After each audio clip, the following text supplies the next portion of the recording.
আজ হঠাৎ করে একটা সিনারির প্রয়োজন পড়লো, খুব ছোট্ট একটা পেজের মধ্যে আমাকে করতে হবে, সেটা আমাদের একটা প্রজেক্টে দরকার। তো সেই জন্য বসে পড়লাম। আমি ক্রাফটের কাজ খুব ভালো করতে পারি, কিন্তু এইভাবে ওয়াটার কালার দিয়ে সিনারি টিনারি এগুলো খুব একটা ভালো হয় না। তবুও নিয়ে বসে পড়লাম, নিজের কাজ যখন অন্যকে দিয়ে করাবো কেন, নিজেই করি। আমার কাছে ওয়াটার কালার ছিল না, ছিল পোস্টার কালার। তো সেই পোস্টার কালার নিয়েই তুলির সাহায্যে লেগে পড়লাম সিনারি বানাতে।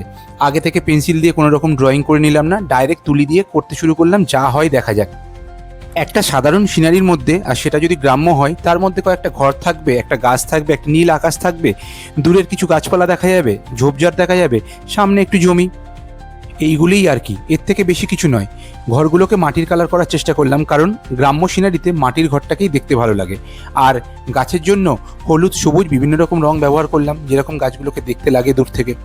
তবে সিনারি আঁকতে আঁকতে মনটা কিন্তু খুশিতে ভরে উঠছিল। বহুত দিন পর রং তুলিতে হাত দিলাম। অনেক দিন ধরে ক্রাফটের কাজও করছি না, তাই রং তুলিতেও হাত পড়ছে না। দেখতে দেখতে প্রায় সিনারিটা কমপ্লিটের পথে। হঠাৎ করে মনে পড়লো, দূরে ঝোপঝাড়ের মধ্যে কিছু নারকোল গাছ কিংবা তাল গাছ, এই ধরনের কিছু গাছ দেখানো যেতে পারে, তাই এঁকে দিলাম। আর আকাশে একটা দুটো পাখিও এঁকে দিলাম। তাই সিনারিটা প্রায় কমপ্লিট। চারপাশের টেপটাকে তুলে দিলাম, কারণ সিনারি আঁকার আগেই এটাকে লাগিয়েছিলাম যাতে করে পেজটা ওখান থেকে না নড়ে।